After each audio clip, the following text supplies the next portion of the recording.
नाउज़ु सल्ली अला रसूलिल करीम अम्मा बाद फ़ौज़ बिल्लाहि मिनश शैतानिर रजीम बिस्मिल्लाहिर रहमानिर रहीम अस्सलामु अलैकुम वरहमतुल्लाहि वबरकातुहू। मैं हूँ हकीम आसिफ अली राव। आज का जो मौजूद तरतीब दे रहे हैं, हमारे एक दोस्त की फरमाइश है कि आप खुशक सर्द मिजाज को और खुशक गर्म मिजाज को अलग-अलग करें। तो इसी तरह आज हम दो वीडियो तरतीब देंगे। खुश्क सर्द मिजाज के हवाले से इसको तेज़ाबियत कहा जाता है, एक खुशक गर्म के हवाले से उसकी कैफियत को अलग बयान करेंगे। तो आप लोगों को समझने में आसानी होगी कि मिजाज को कैसे समझा जा सकता है और फिर उसको कंट्रोल कैसे किया जा सकता है। नए आने वाले दोस्तों से गुजारिश है कि चैनल को सब्सक्राइब करें, बेल आइकन को प्रेस करें और कमेंट सेक्शन में अपनी राय से ज़रूर आगाह करें। आज का जो मौजू है वो है तेज़ाबियत के हवाले से खुश्क सर्द मिजाज की ऊपर बात करेंगे आज हम। और खुश्क सर्द मिजाज, चूँकि अल्लाह रब्बुल इज़्ज़त ने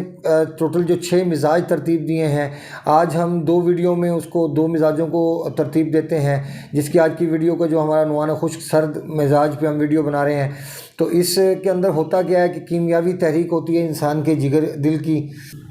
दिल की 2 कैफियत हैं, इसी तरह जिगर की 2 कैफियत हैं, इसी तरह हमारे असाब हमारे दिमाग की 2 कैफियत हैं। आज की जो वीडियो है दिल की पहली कैफियत के ऊपर है, जिसमें इसको हम कीमियावी तहरीक कहते हैं, जहाँ पे खुश्की पैदा होने के साथ साथ रुकना शुरू हो जाती है, स्टॉक होती है बॉडी के अंदर। अब यहाँ से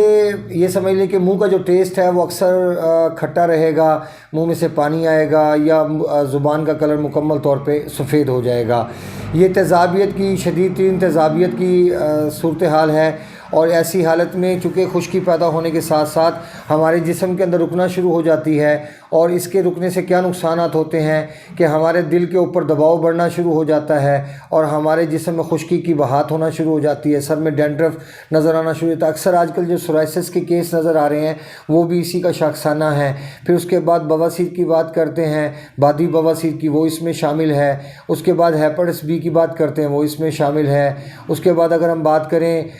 पाइल्स की,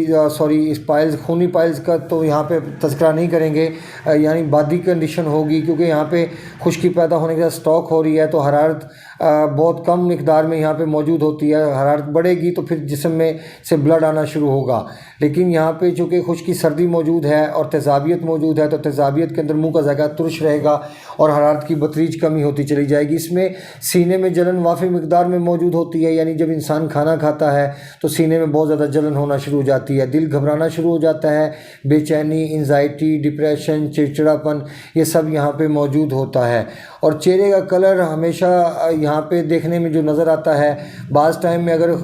लिवर बिल्कुल ब्लॉक हो जाए तो इंसान का चेहरे का कलर पीला भी पड़ जाता है, फीके कलर में भी आ जाता है चेहरा। और कई दफ़ा ये देखने में आता है कि डार्क सर्कल बन जाते हैं और चेहरे का रंग काला होना शुरू हो जाता है, यानी चेहरे का कलर डल होना शुरू हो जाता है। अब ये कैफियत इस बात का इज़हार करती है कि खून के अंदर गलाज़त बढ़ती जा रही है, क्योंकि जब खुश्की पैदा होने के साथ साथ स्टॉक होती जाएगी तो इससे खून के अंदर ख़राबी तेज़ी के साथ बढ़ती चली जाएगी। क्योंकि जो चीज़ पैदा होने के साथ स्टॉक हो रही है, अगर हद से ज़्यादा वो बढ़ जाएगी तो आपके जिस्म की रतूबात को खुश्क कर देगी। और जब आपके जिस्म की रतूबात खुश्क होंगी तो इससे मतलब ये होगा कि आपके जिस्म के अंदर हरारत बहुत कम हो चुकी है। और खुश्की बढ़ने के साथ साथ क्या होगा कि आपके दिल के ऊपर दबाव बढ़ने के साथ हार्ट फेलियर जैसे मसाइल का सामना करना पड़ सकता है, कॉन्स्टिपेशन जैसे मसाइल का सामना करना पड़ सकता है, टीबी जैसे मसाइल का सामना करना पड़ सकता है। क्योंकि टीबी की कंडीशन भी तुरशी के अंदर ही पैदा होती है, जहाँ पे इंसान के मुंह से खून आना शुरू हो जाता है खांसी के साथ।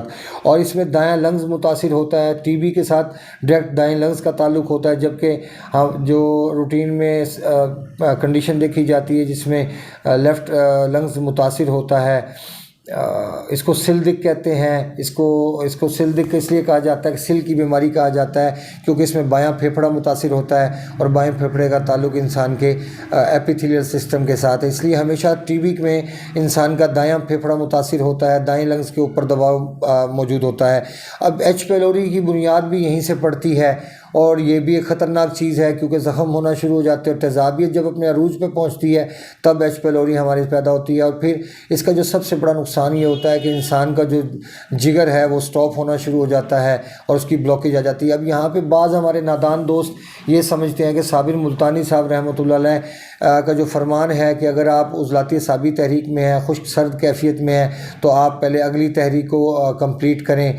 यकीनन ऐसा होना चाहिए, लेकिन अगर किसी इंसान के अंदर خشکی سردی انتہا سے زیادہ بڑھ چکی ہے، اور وہاں پہ اگر آپ اور مزید خشکی پیدا کریں گے، چاہے اس میں کچھ قدر حرارتی کیوں نہ ہو، لیکن اگر خشکی پیدا کریں گے تو اس سے نقصان یہ ہوگا کہ آپ کے جسم میں خشکی اور بڑھ جائے گی اور آپ کا جگر مکمل طور پہ بلاک ہو جائے گا۔ اب یہاں پہ بادی کی کیفیت ہے، تیزابیت ہے، منہ میں سے پانی آنے کا عمل ہے، تو ایسی حالت میں زبان سفید ہے، تو ایسی حالت میں آپ کو چاہیے کہ آپ اپنے لیور کو ایکٹیو کریں، جیسے اب ادرک کا استعمال ہے، جیسے سفید زیرے کا استعمال ہے، جیسے اجوائن کا استعمال ہے، جیسے پودینے کا استعمال ہے، جیسے ہلدی کا استعمال ہے، جیسے دیسی مرغی یا بکرے کی یخنی کا استعمال ہے، جیسے کالی مرچ کا استعمال ہے، جیسے اخروٹ کا استعمال ہے، جیسے انجیر کا استعمال ہے، جیسے کھجور کا استعمال ہے، یہ جیسے گرم پانی میں شہد ہے، جیسے ہاٹ واٹر ہے، سادہ پانی، جیسے وہ تیز گرم چسکیاں لگا کے پی جائیں، جیسے اجوائن اور پودینے کا قہوہ، اس کے ساتھ ادرک کا شامل بھی، اگر ادرک کا استعمال بھی اس کو کیا جا سکتا ہے، جو کہ دردوں کے حساب سے بہت فائدہ مند ہے، جو کہ عضلاتی کیفیت میں خشکی سردی میں درد پیدا ہوتے ہیں ان کے حوالے سے بات کی جا رہی ہے۔ تو یہاں پہ یہ ساری چیزوں کا تذکرہ اس لیے کرنا ضروری تھا کہ خشک سرد جو کیفیت ہے وہ ایک اپنی جگہ پہ ایک الگ چیز ہے، اور خشک گرم بالکل ڈیفرنٹ چیز آ جائے گی، کیونکہ خشکی سردی میں خشکی پیدا ہونے کے ساتھ سٹروک ہوتی ہے، اور خشکی گرمی میں خشکی پیدا ہونے کے ساتھ خارج ہوتی ہے۔ لیکن جب آپ ایک حد تک چیزوں کو خارج کر بھی لیں گے تو پھر بھی اس کے بعد بھی آپ کو حرارت ہی پیدا کرنا پڑے گی ڈائریکٹ، ورنہ کبھی بھی آپ اپنے جگر کو ایکٹیو نہیں کر سکتے، نہ آپ ایچ پیلوری کو شکست دے سکتے، نہ آپ ٹائیفائڈ کو شکست دے سکتے، نہ آپ بواسیر کو شکست دے سکتے، اور نہ ہی آپ ٹیومرز کو شکست دے سکتے۔ ان سب چیزوں کو شکست دینے کے حوالے سے ہیپاٹائٹس بی بھی اس میں شامل ہے، خارش بھی اس میں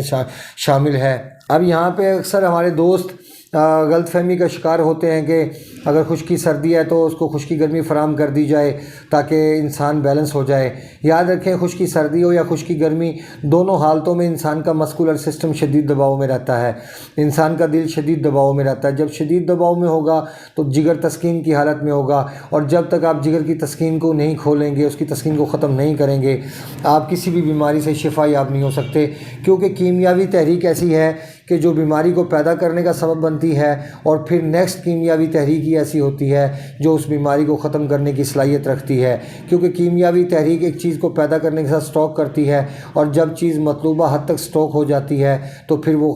نیکسٹ زہر کو تلف کرنے کی صلاحیت رکھتی ہے۔ یہ ہماری ایک ویڈیو تھی خشک سرد مزاج کے حوالے سے۔ یہاں پہ چونکہ اکثر لوگ شنگرف کا استعمال کرنے کی کوشش کرتے ہیں، لونگ کا استعمال کرنے کی کوشش کرتے ہیں، اکثر لوگوں کے سیکس میں پرابلم آنا شروع ہو جاتی ہے تو ان چیزوں کا استعمال کرتے ہیں، لیکن حقیقت میں وہ فائدہ مند ثابت نہیں ہوتا، کیونکہ قانون فطرت ہے کہ جب آپ کا مزاج ایک کیفیت میں آ چکا ہے تو اس کو توڑنے کے لیے آپ کو پورا چکر کمپلیٹ کرنا پڑے گا۔ سب سے پہلے آپ کو حرارت کمپلیٹ کرنا پڑے گی، جب حرارت بہتر ہوگی تو خشکی ختم ہونا شروع ہو جائے گی، چاہے وہ آپ کے جسم میں ہے چاہے وہ آپ کے سر میں ہے۔ پھر جب وہ خشکی ختم ہوتی ہے، پھر جسم میں رطوبات مہیا کی جائیں، اور رطوبات مہیا کرنے کے بعد پھر اس کے دل کو طاقت دے دی جائے، تو پھر جا کے انسان سیکشل اپنے نظام کو بہتر محسوس کر سکتا ہے، ورنہ اس کے علاوہ کوئی اور حل موجود نہیں۔ کیونکہ یہاں پہ اگر آپ شنگرف کا استعمال کرائیں گے، خشکی اور بڑھ جائے گی، آپ کے سر کے بال گرنا شروع ہو جائیں گے، آپ کی سکن رف ہونا شروع ہو جائے گی، سر میں خشکی بڑھنا شروع ہو جائے گی، جسم میں خشکی بڑھنا شروع ہو جائے گی۔ لیکن یہاں پہ اگر آپ پارے کا استعمال کرتے ہیں، گندک کا استعمال کرتے ہیں، اجوائن کا استعمال کرتے ہیں، بابچی ہے، رائی ہے، اس قسم کی جو چیزیں ہیں، چترک ہے، یہ ساری کی ساری چیزیں ہیں، یہ گرم خشک مزاج کی حامل ہوتی ہیں، اور ایسی حالت میں ہمیں حرارت کو پیدا کرنے کے ساتھ سٹاک کرنا چاہیے تاکہ ہم بادی کو اور تیزابیت کو ختم کر سکیں اور تلف کر سکیں۔ اپنے دوست احباب کا خیال رکھیں، ملتے ہیں انشاءاللہ مزید انفارمیٹیو ویڈیو کے ساتھ۔ وما علینا الا البلاغ المبین۔ السلام علیکم ورحمۃ اللہ وبرکاتہ۔